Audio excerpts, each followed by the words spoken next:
Good evening, everyone, and welcome to another edition of Let's Talk About It. This is Susan Johnson, and my co-host is off doing great things today, but we have a fabulous show for you today. And you know what? That's because it's Mental Health Awareness Month, and we also have somebody who will be here to talk to us about the great things that are going on in Connecticut, whether it's legislatively or whether it's being conducted by an organization called Mental Health Connecticut.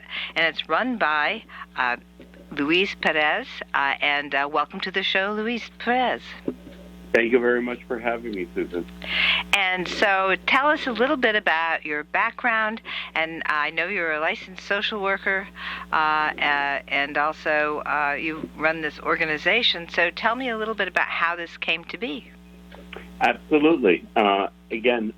We are a statewide organization, and Mental Health Connecticut is celebrating its 115th anniversary. We are very proud of the fact that we were founded by Clifford Beers, and Clifford was a young man in his late 20s when he started experiencing symptoms of what back then was called manic depressive disorder, and he then today known as bipolar. And he was a Yale graduate. He was came from a family of means from Greenwich. He was working in Wall Street, and due to his diagnosis and subsequent institutionalization, he experienced what we would call today a loss of privilege. Due to his mental health condition, not because of his statuses in terms of being a white, male, wealthy individual. So he started a movement that has blossomed through the last 115 years. He also founded the National Society for Mental Hygiene, which today is Mental Health America, and I will probably be talking a little bit about the work that MHA has been doing. But Mental Health Connecticut is, as I said, a statewide organization that supports individuals in the community. We address the social determinants of health and support people around their treatment. Our 4 areas of focus are home, health, purpose, and community. And I would challenge anybody to say that not only are those things important for people with mental health conditions, I think that those are the basic ingredients for successful human beings to be part of our communities.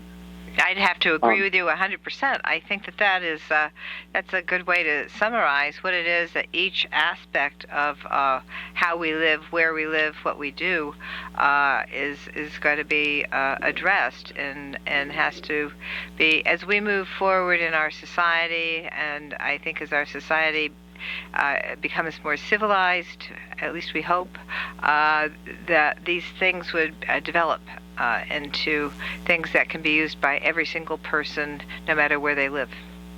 That's exactly right. And I don't think that we should define individuals by their diagnosis. We should define them by what they need to be able to meet their hopes and dreams. We all have hopes and dreams. And sometimes, unfortunately, systems and institutions define people, and they create a construct where people are not able to be their genuine self and be able to be contributing members of our society and their communities by virtue of being negated access due to their mental health diagnosis. Exactly, and that is an important aspect and something that we have to really come to grips with, I think.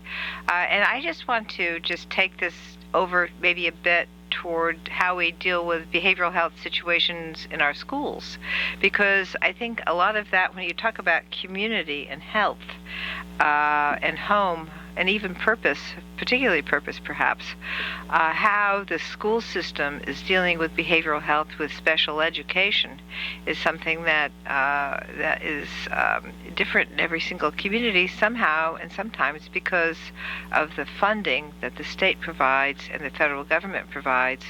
And when you get to a poor community, it's very, very limited in terms of access to the special needs of the child. That's absolutely right. And I think that we also have a situation where we blame the victims. And not that I want to victimize or say that people with either a learning disability or a child with special needs is a victim. On the contrary, I love the tag line from the American School for the Deaf in West Hartford. Their tagline is always able. Good. And I think that we need to focus on the ability that people have and children have and their families have, not so much focus on the deficits or the lack of support, but rather how do we identify what the strengths are and how do we then augment those strengths to support people around their own journey. Because if you have seen one child and you have seen one family, you have seen one child and you have seen one family. Oh, that's so very, very true. And that's the problem sometimes with the diagnosis, particularly with a child, because the child's brain is developing. There are all kinds of different things going on, social interactions, maybe family problems, maybe poverty. I think that sometimes we forget that poverty can be a huge contributor to mental illness. Absolutely. I think that I would challenge that in saying that it does not contribute to the diagnosis. I mean, people are who they are, but it does oppression and discrimination, and I'm talking about fiscal discrimination, right? People who are poor or are further oppressed by our system and don't have the ability. How can a parent that is living in one of our urban settings, like Bridgeport or Hartford or New Haven, just to name three, Waterbury, where we provide services, what is the message that's being sent to them, and how can a parent who is probably having to work 2 or 3 jobs during the week in order to make ends meet, how can they really be there to support their family? So, of course, they're going to meet the basic needs of the family through employment, and therefore they're improving their financial status. But then we hold them to standards about, oh, well, you didn't show up for your kid's teacher conference. Well, did you hold it at a time that the person could have it, or did you give them a date and time that they could not accommodate? Yeah, those are true. Yeah, go ahead. I'm sorry. No, go ahead, please. Oh, I was just thinking about, we have in some school districts, like here in Willimantic / Wyndham, we have the liaisons from the school to the home, to the family, and sometimes that helps address some of the things you're just talking about. So, but you don't get those things without more support from the state and from the federal government. And I know that President Biden had been trying to add more resources for special needs and special education students. And we have worked very hard at that, but nevertheless, it really does fall on the local community primarily. $1.6 billion is funded by the local community for special education. And if you're in a urban area that already doesn't have any taxable property, it's going to be a very hard thing to address. That's absolutely correct. And again, it is holding people to an accountability without support. Right, and exactly. One of our values at Mental Health Connecticut is that you cannot hold people accountable, and that goes for our program participants as well as our staff and the communities we work in. That without support, accountability is then jeopardized. Perfect. That's a good segue into how are we getting that support to people, and some of the legislation that's been passed over the last year or so. I know last year was a great moment for mental health reform, especially for young ones. Tell us a little bit about the work that you did to help bring those pieces of legislation to fruition. Absolutely. So our journey actually started. Well, it has been ongoing, but in the latest legislative processes, we started by being true to our mission, which is to improve, right, mental health services. And often we forget that only a very small percentage of the population in Connecticut receive services from state insurance, such as Medicaid. I just want to stop you right there for just a second, because that is a classic thing that we have to look at, and I really appreciate your emphasizing that initially, because not getting the resources from the insurance industry, which is really supposed to help pay for these things, but also our best payer is the Medicaid program, not so much the private insurance industry. That's exactly right, and I think that Connecticut was a leader in parity. In fact, back in 2001, when the federal parity law was passed, Mental Health Connecticut was instrumental in informing and providing the information that Senator Dodd could bring back so that Connecticut, which already had a parity law, would augment at the federal level what was necessary. So we were instrumental at that point in making sure that the state law was the floor, not the ceiling. So we started that journey back then, and about 4 years ago, we were able to pass through the Connecticut Parity Coalition and their efforts, which we spearheaded. We were able to get a variety of stakeholders to be part of the coalition, and it spans from professional associations like the American Psychological Association in Connecticut, NAMI, NASW Connecticut, et cetera, et cetera. But we also have faith-based organizations promoting this. We also had the general stakeholders like NAMI and Connecticut Legal Rights Project, et cetera, involved. And we were able to pass a first attempt at strengthening Connecticut's parity law, which for those that are listening and are not familiar with parity, parity is the requirement that private insurance has to provide the same level of services or benefits under behavioral health, which includes mental health and substance use services, as they would for primary care or other specialty care.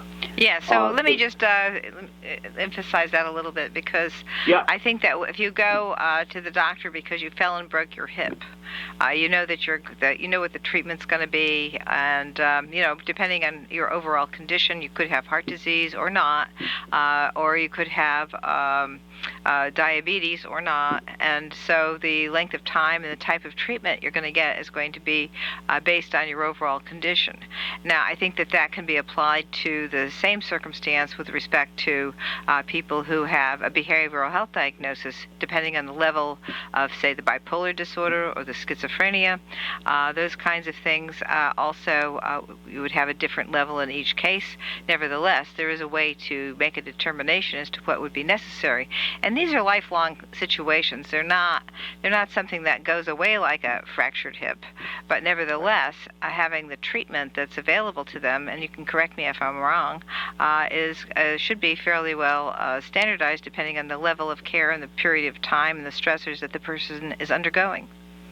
You're absolutely right, and that's exactly our point, and that the levels of authorization for behavioral health diagnoses are furthermore strenuous than you would for a heart condition, cancer condition, any of the usual specialties, but certainly not for primary care.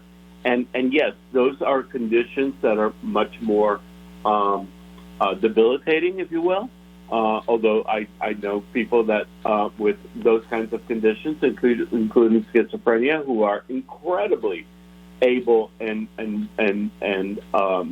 their ability to be part of what I was saying before in terms of being part of their community and their and pursuing their purpose are have proven to be incredibly well-founded. I agree, and I think one of the movies I think that best points that out is you may be familiar with A Beautiful Mind. Yes, of course. That movie and the brilliance of the person who had the schizophrenia, the mathematician in that movie. Yeah. He learned how to deal with his schizophrenia. He learned what it was. He learned what the triggers were. He learned when he was having the hallucinations, and they were pretty extreme. Yeah. Nevertheless, he learned how to deal with it, and I think that teaching people about that, because really, I mean, and this is something that I'd love to see your organization and other organizations look at, is the brain structure, because it is a brain structural difference, and the size of the corpus callosum and that sort of thing. These how the neurotransmitters take information from one place to the next. These are the things that are really part of the change that goes on, the difference that occurs in a bipolar disorder person or a schizophrenic. That's exactly right. And the other piece around parity that I think is important to point out is that because a lot of these conditions manifest themselves either in late, some would argue that they're always being manifested even earlier on in childhood, and because we do, as you mentioned at the beginning, I am a clinical social worker. My work and training started in child and adolescence. So I understand even though I work with adults now, which has given me a great foundation for understanding how we need to address the needs of adults, because they were children at one point. But, a lot of these conditions manifest themselves in late adolescence, early adulthood. And what do? We create barriers for parents who would be willing to keep their kids in their private insurance until age 26 under ACA.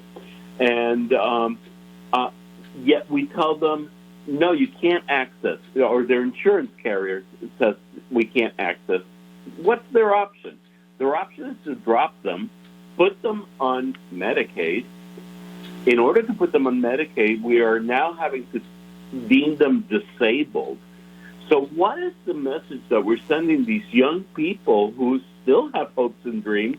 They happen to have a condition no different than somebody who has diabetes or perhaps cancer or, any of the others.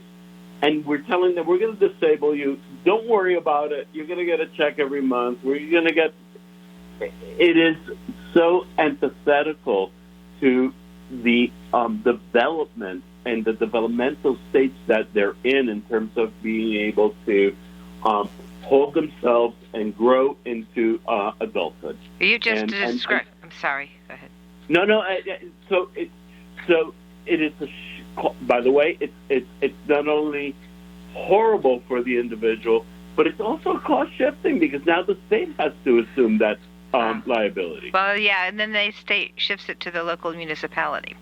But so don't forget, the state has removed itself over and over and over again from, the municipalities, and so now you have the poorest communities providing most of the services, and other surrounding towns saying, don't understand why the poor communities are having such a hard time addressing the needs of the people that live there. Not all the people who live in the poorer communities are poor. They're middle class, they're businesses, they're all kinds of things. And so it's really something that is people don't understand. And I have one of the things that I say to people when I talk to groups that are not necessarily in my district, but nobody understands what the community next to them is doing. They don't know what kind of town government they have. They don't know what kind of economics they have. They don't know what the demographics are. They don't know what kind of transportation access they have. They just don't know what's going on in the town next door, and they don't know the cost to the people who are living in those towns, because we have 169 municipal states. And I'm going to come right back after these messages, and we're going to have more discussion about Mental Health Awareness, Mental Health Month, with our wonderful guest today, and who is the CEO of Mental Health Connecticut, and Mr. Perez. We will be right back after these messages, and we'll stay on the line, and we'll be talking, and will be recorded at the same time after we go. Welcome. This is Susan Johnson. I'm here today talking about Mental Health Month, and we are talking about this with Mental Health Connecticut, and we have Mr. Perez on the air here with us, the president and CEO of the Corporation Mental Health Connecticut. So welcome back again, and we were just talking about how the insurance industry does make a cost shift to the state and then to the local community, and those economic determinants really have a big impact on us all, and we've been seeing the impact of having these costs shifted to the local communities. It's not fair. It's happened at a time when actually local communities lost a lot of the manufacturing tax base that they used to have, and all kinds of things since then have been placed in the lap of the local community and the local property taxpayers. And of course, in Connecticut, that makes it very difficult because we have 169 municipal states. So, and that's a little joke. But anyway, so we're just going to go into some of we're talking about advocacy, but how about some of the education services? Because that's one of the things that you highlight on your webpage. Absolutely. We operationalize our mission to partner with individuals, families, and communities to ensure long-term health and wellness. And notice that mental health is not in there. I would argue that mental health, you cannot have whole health without mental health.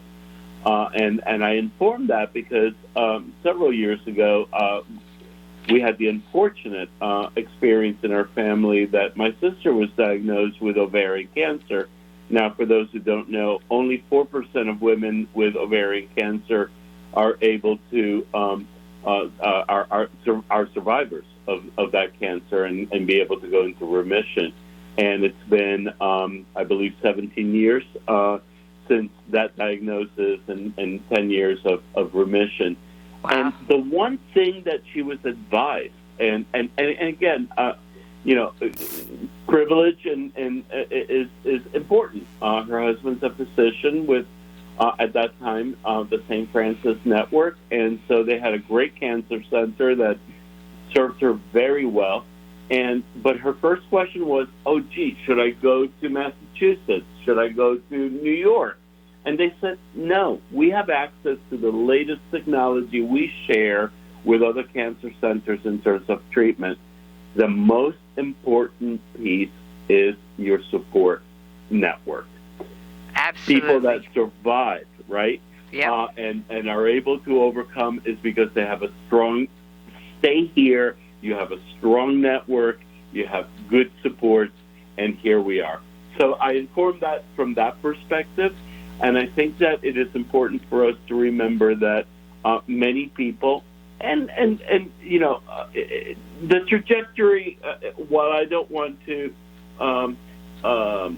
generalize, but the trajectory is usually that, people start self-medicating in terms of those symptoms. It could be through, today, legal marijuana or alcohol, but they also may venture into illegal substances in terms of managing those symptoms. So they start breaking down those natural support systems like family, friends, all the things that we know that, unfortunately, substance use and really particularly abuse will start to deteriorate. So our community health initiative which is the second prong. Advocacy is our first prong. Advocacy is our second, and services is our third. The community education prong of our three-legged stool is about providing knowledge, right? Knowledge is power, and if you have that knowledge, you can empower yourself to be able to not only self-advocate, but also be able to reach out and be able to access the services that you need. That's right, and that is so important to be able to. One of the reasons I like to do this show is to give people the power of knowledge, and that we try and get the information out to people on who to contact, what's out there, because a lot of times people just don't know who to contact and what opportunities are out there and what services and what's paid for. And that's one of the problems with the insurance industry is they certainly make a lot of money with their contracts with, providing for health care access, but then they don't fulfill their duty when they deny people coverage by saying, oh, well, why don't you go on Social Security disability instead of having us cover you for the behavioral health services. And it's also had a horrible impact, I think, and you can correct me if I'm wrong, but I think it's had a very bad impact on how many people we have available as psychiatrists and psychologists and the payment that the social workers get, all of them because they don't get the coverage through the insurance industry that kind of partners with people. If you look at the fact that you might have Medicare and or Medicaid, as secondary and tertiary options, having that primary be the private insurance industry is something that really should be the way it rolls, but they've just backed down on their duty. That's exactly right, and frankly, to me, it's a consumer protection issue as well.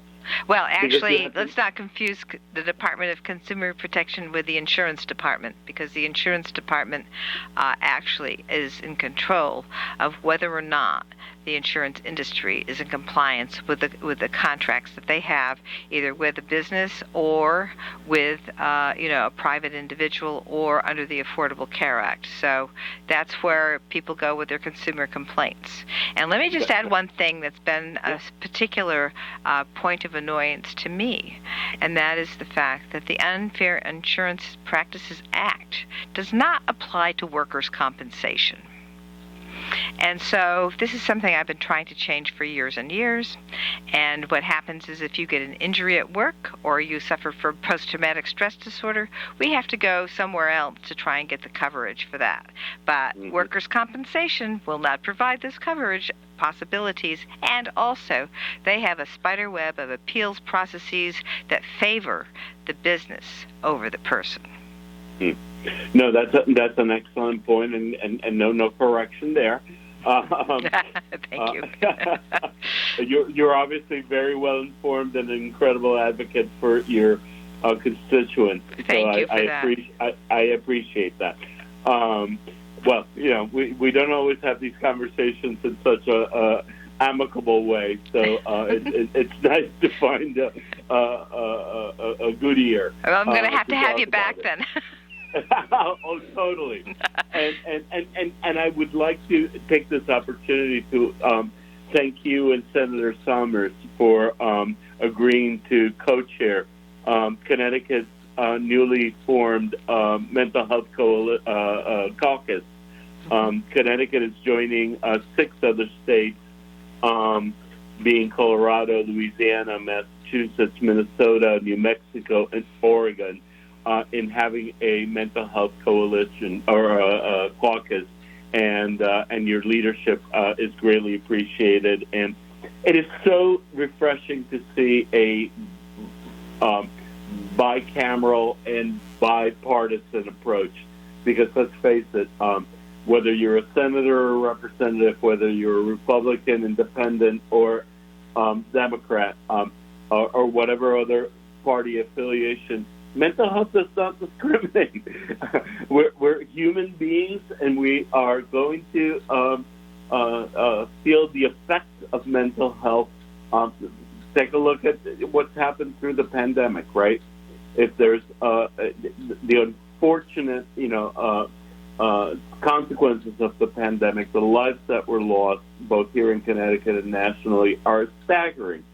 But the good news is that people started to talk about mental health at the kitchen table. It's come out of the closet. People are actually saying, you know what? I don't have what we call the big, D diagnosis, such as major depression, schizophrenia, bipolar, but I am feeling these things because I am a human being and I need help around it. So, go ahead. Yeah, let me just stop you there, because I think that one of the things that we kind of the post-traumatic stress disorder from the traumas, and this goes to what I was saying about workers' compensation. We have our first responders that see some of the most horrible things. And, of course, I was a public health chair back during Sandy Hook. And the first responders that had to come into that situation was absolutely devastating. Some are still trying to recover from that. Yeah. So we have people in those circumstances. Every day they're out there protecting us, they're saving us, but they're confronted with really very scary things, bad situations, and our workers' compensation industry isn't stepping up. They're not stepping up. There's no help there. And there is a kind of also a concern about, once you have PTSD, what will happen to your job? So right. There are a lot of concerns about how we handle things. But if we were just able to address the situations as they come, and if the young ones get whatever it is they need to understand as their brains develop, if we spent more time on brain development, if we spent more time on what happens to everybody in different types of people, different types of brains that are hit with post-traumatic stress disorder, or that have the bipolar disorder, or even an injury. If you have an injury, if you fall and hurt your head, right, or you get some type of a injury that way, what impact does that have an impact on behavioral health? It might actually trigger some other type of behavioral health issue that goes on. So I think that we need to be looking at the physiological aspects and trying to make more sense of that. Now that we have the human genome, now that we have all this technology, I think that the way to pursue parity will be to take a look at the brain structure and see the impacts of the brain structure on behavioral health. That's absolutely correct, because trauma does affect the brain. And, of course, the brain regulates everything that we deal with in terms of emotions or a particular situational depression or anxiety. Take homelessness, for example. Yes. What person who is either who's experiencing housing insecurity, I don't know about you, but I would be incredibly anxious if I was not going to be able to have a roof over my head or provide my family with a roof over their head. And anxiety often leads to depression, because then you feel hopeless. And so those are the kinds of things that, yes, the state should definitely be paying attention to and informing itself through what you suggested in terms of science. But I also think that there is a need for us to understand that it's not only up to the state. And let me give you an example. Earlier on the pandemic, we received a call from the Connecticut Credit Union League. And they had a concern because they were hearing from a lot of their members that a lot of the credit unions, which often are small, right, organizations with maybe a teller and a manager, or maybe not even a manager at a local office, they also serve a lot of our first responders and healthcare workers. people were coming in unloading, right, their grief during their transaction to their tellers.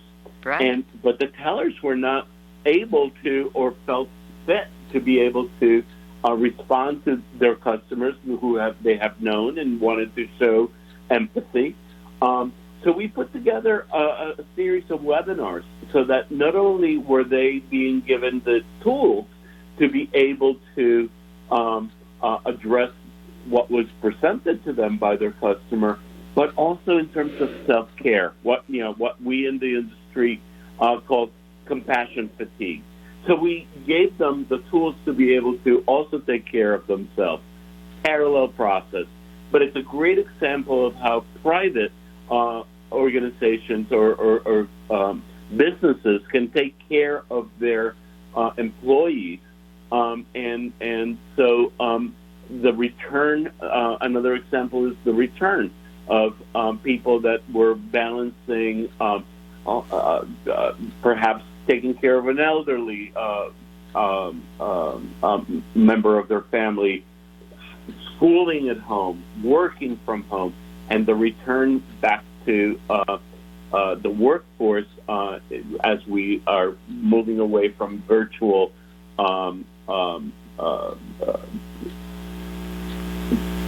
model in person, and the combo, the combination too. I mean, the combination.